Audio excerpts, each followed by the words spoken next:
Book 2, Chapter 14. The Honest Tradesman. To the eyes of Mr. Jeremiah Cruncher, sitting on his stool in Fleet Street with his grisly urchin beside him, a vast number and variety of objects in movement were every day presented. Who could sit upon anything in Fleet Street during the busy hours of the day, and not be dazed and deafened by two immense processions, one ever tending westward with the sun, the other ever tending eastward from the sun, both ever tending to the plains beyond the range of red and purple where the sun goes down? With his straw in his mouth, Mr. Cruncher sat watching the two streams, like the heathen rustic who has for several centuries been on duty watching one stream, saving that Jerry had no expectation of their ever running dry. Nor would it have been an expectation of a hopeful kind, since a small part of his income was derived from the pilotage of timid women, mostly of a full habit and past the middle term of life, from Tellson's side of the tides to the opposite shore. Brief as such companionship was in every separate instance, Mr. Cruncher never failed to become so interested in the lady as to express a strong desire to have the honour of drinking her very good health. And it was from the gifts bestowed upon him towards the execution of this benevolent purpose that he recruited his finances, as just now observed. Time was when a poet sat upon a stool in a public place and mused in the sight of men. Mr. Cruncher, sitting on a stool in a public place, but not being a poet, mused as little as possible, and looked about him.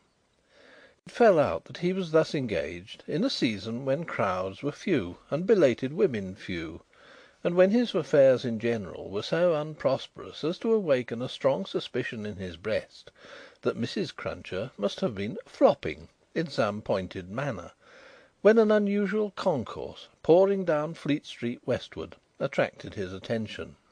Looking that way, Mr. Cruncher made out that some kind of funeral was coming along, and that there was a popular objection to this funeral which engendered uproar. "Young Jerry," said Mr. Cruncher, turning to his offspring, "it's a burying." "Hurrah, father!" cried Young Jerry. The young gentleman uttered this exultant sound with mysterious significance.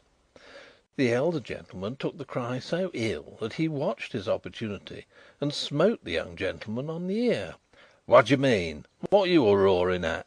What do you want to conway to your own father, you young rip?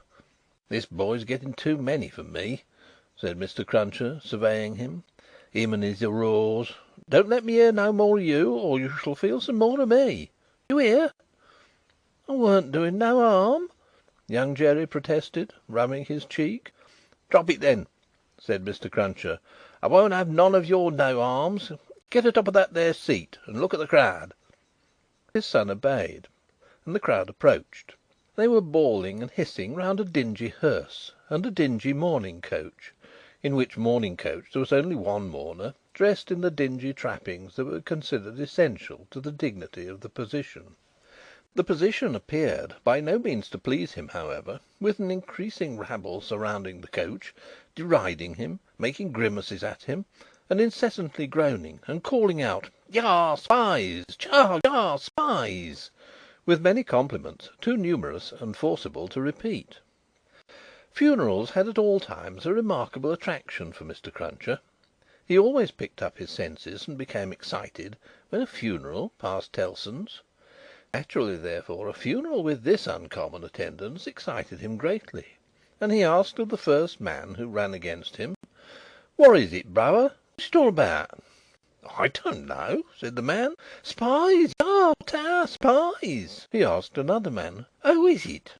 "I don't know," returned the man, clapping his hands to his mouth nevertheless, and vociferating in a surprising heat and with the greatest ardour, "Spies!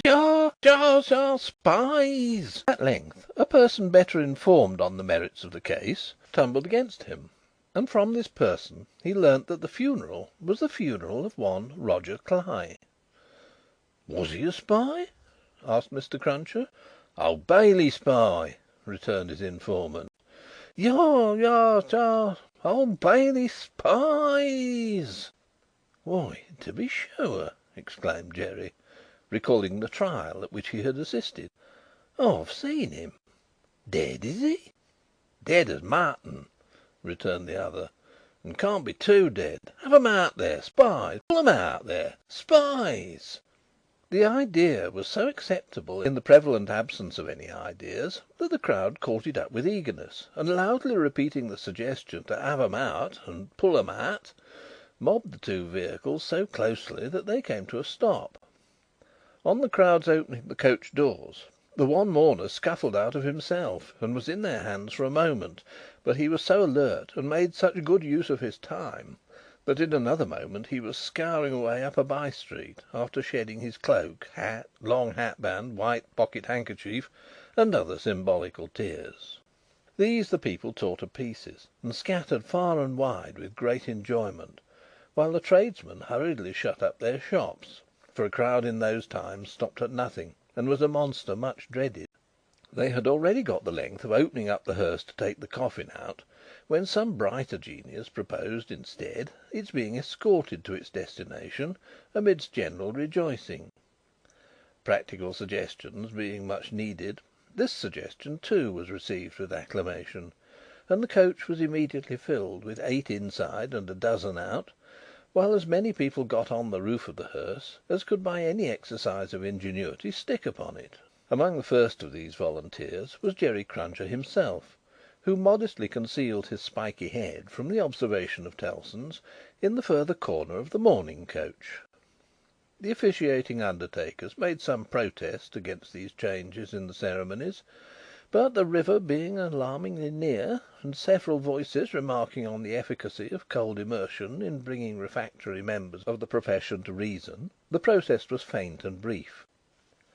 The remodelled procession started, with a chimney sweep driving the hearse, advised by the regular driver, who was perched beside him, under close inspection for the purpose, and with a pieman, also attended by his Cabinet Minister, driving the mourning coach.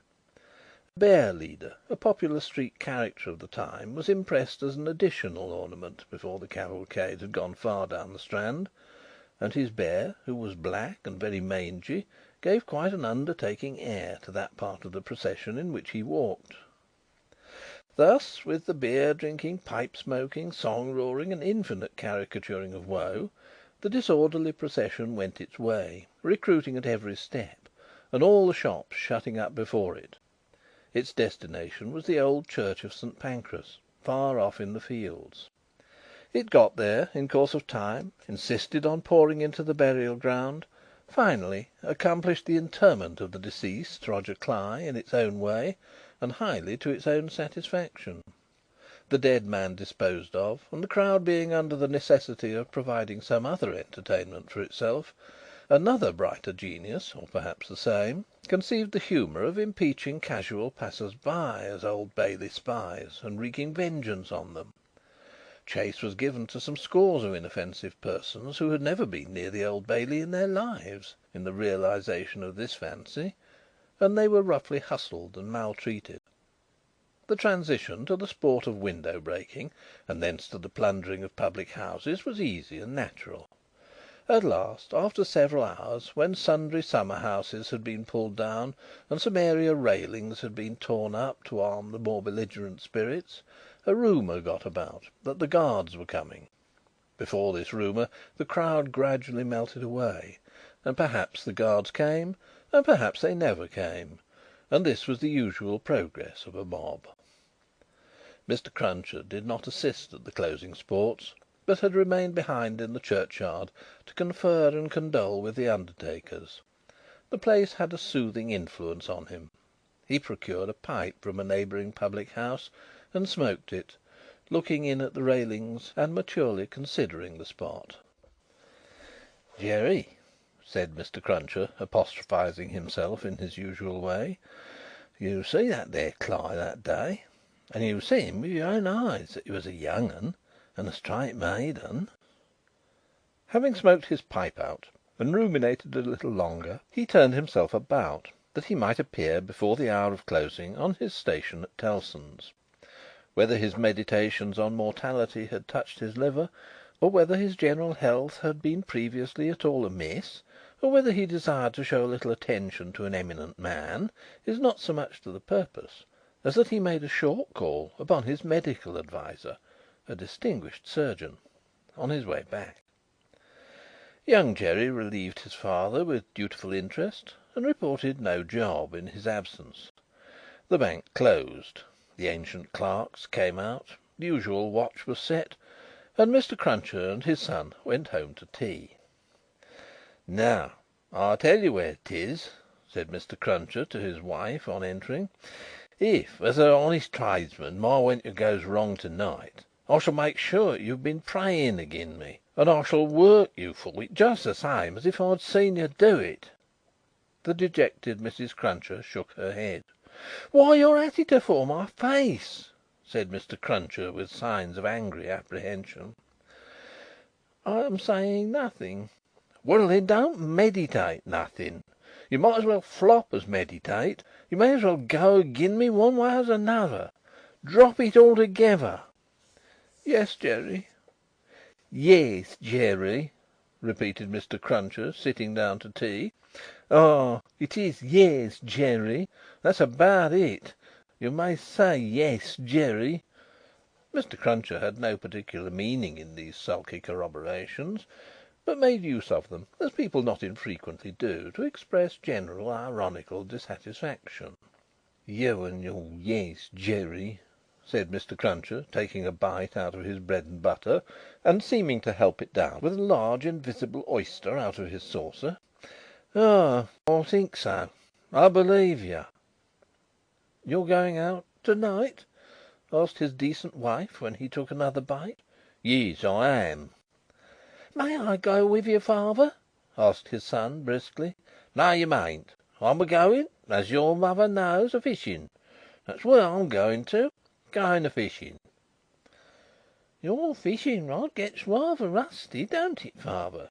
"Never you mind." "Shall you bring any fish home, father?" "If I don't, you'll have short commons to-morrow," returned that gentleman, shaking his head. "That's questions enough for you. I ain't a-going out till you've been long a-bed." He devoted himself, during the remainder of the evening, to keeping a most vigilant watch on Mrs. Cruncher, and sullenly holding her in conversation, that she might be prevented from meditating any petitions to his disadvantage. With this view, he urged his son to hold her in conversation also, and led the unfortunate woman a hard life by dwelling on any causes of complaint he could bring against her, rather than that he would leave her a moment to her own reflections. The devoutest person could have rendered no greater homage to the efficacy of an honest prayer than he did in this distrust of his wife. It was as if a professed unbeliever in ghosts should be frightened by a ghost story. "And mind you," said Mr. Cruncher, "no games to-morrow. If I, as an honest tradesman, succeed in providing a joint of meat or two, none of you're not touching of it and sticking to bread. If I, as an honest tradesman, am able to provide a little beer, none of you're declaring on water. When you go to Rome, do as Rome does. Rome will be an ugly customer to you if you don't. I'm your Rome, you know." Then he began grumbling again. "With your flying into face of your own victuals and drink, I don't know how scarce you mayn't make the victuals and drink here by your flopping tricks and your unfeeling conduct. Look at your boy. He is your Nanny. He's as thin as a lath. Do you call yourself her mother, and not know that a mother's first duty is to blow her boy out?"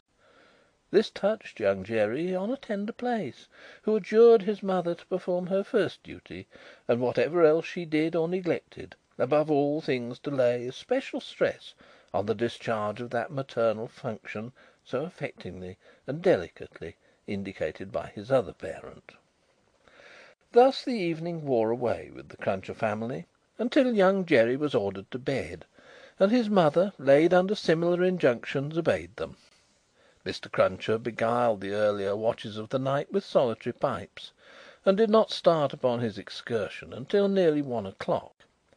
Towards that small and ghostly hour he rose up from his chair, and took a key out of his pocket, opened a locked cupboard, and brought forth a sack, a crowbar of convenient size, a rope and chain, and other fishing tackle of that nature. Disposing these articles about him in skilful manner, he bestowed a parting defiance on Mrs. Cruncher, extinguished the light, and went out. Young Jerry, who had only made a feint of undressing when he went to bed, was not long after his father. Under cover of the darkness he followed out of the room, followed down the stairs, followed down the court, followed out into the streets. He was in no uneasiness concerning his getting into the house again, for it was full of lodgers, and the door stood ajar all night. Impelled by a laudable ambition to study the art and mystery of his father's honest calling, young Jerry, keeping as close to house fronts, walls, and doorways as his eyes were close to one another, held his honoured parent in view. The honoured parent, steering northward, had not gone far when he was joined by another disciple of Isaac Walton, and the two trudged on together. Within half an hour from the first starting, they were beyond the winking lamps and the more than winking watchman, and were out upon a lonely road. Another fisherman was picked up here, and that so silently that if young Jerry had been superstitious he might have supposed the second follower of the gentle craft to have all of a sudden split himself into two. The three went on, and young Jerry went on, until the three stopped under a bank overhanging the road. Upon the top of the bank was a low brick wall surmounted by an iron railing. In the shadow of bank and wall the three turned out of the road, and up a blind lane, of which the wall, there risen to some 8 or 10 feet high, formed one side. Crouching down in a corner, peeping up the lane, the next object that young Jerry saw was the form of his honoured parent, pretty well defined, against a watery and clouded moon, nimbly scaling an iron gate. He was soon over, and then the second fisherman got over, and then the third.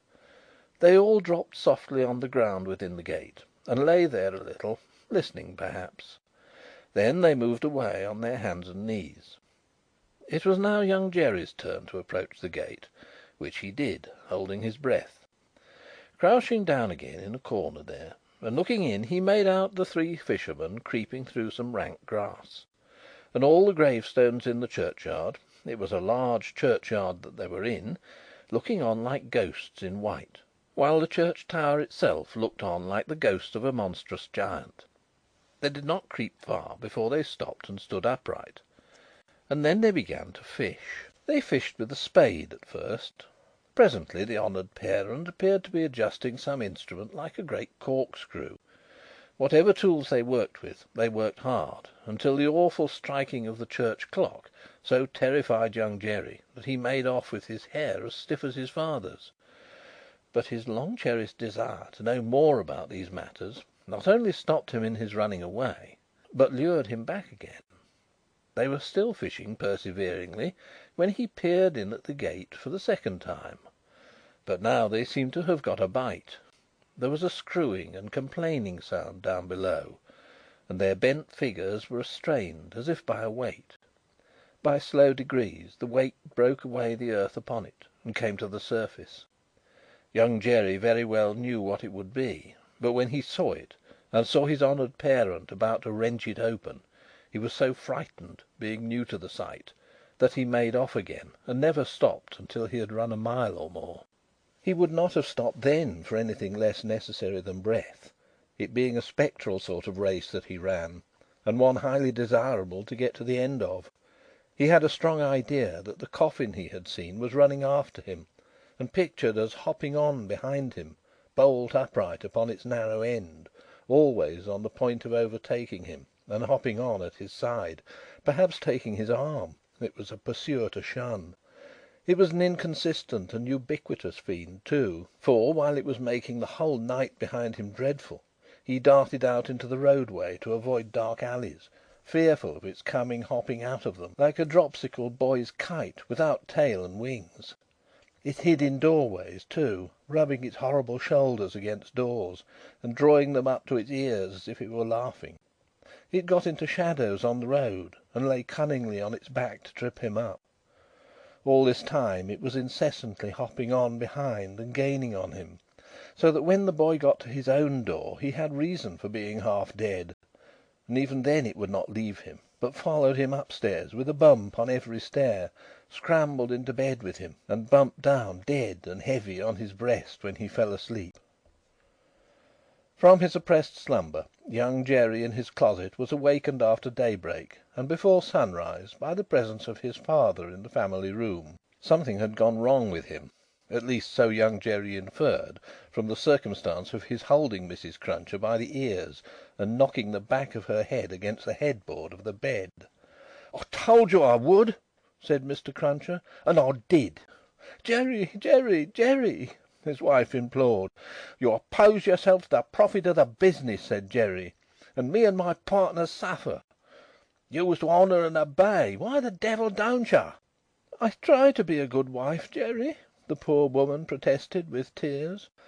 "Is it being a good wife to oppose your husband's business? Is it honouring your husband to dishonour his business? Is it obeying your husband to disobey him on the vital subject of his business?" "You hadn't taken to the dreadful business then, Jerry." "It's enough for you," retorted Mr. Cruncher, "to be the wife of an honest tradesman, and not to occupy your female mind with calculations when he took to his trade or when he didn't.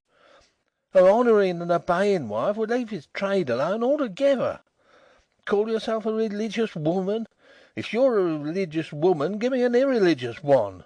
You have no more natural sense of duty than the bed of this here Thames River has of a pile, and similarly it must be knocked into you." The altercation was conducted in a low tone of voice, and terminated in the honest tradesman's kicking off his clay-soiled boots and lying down at his length on the floor.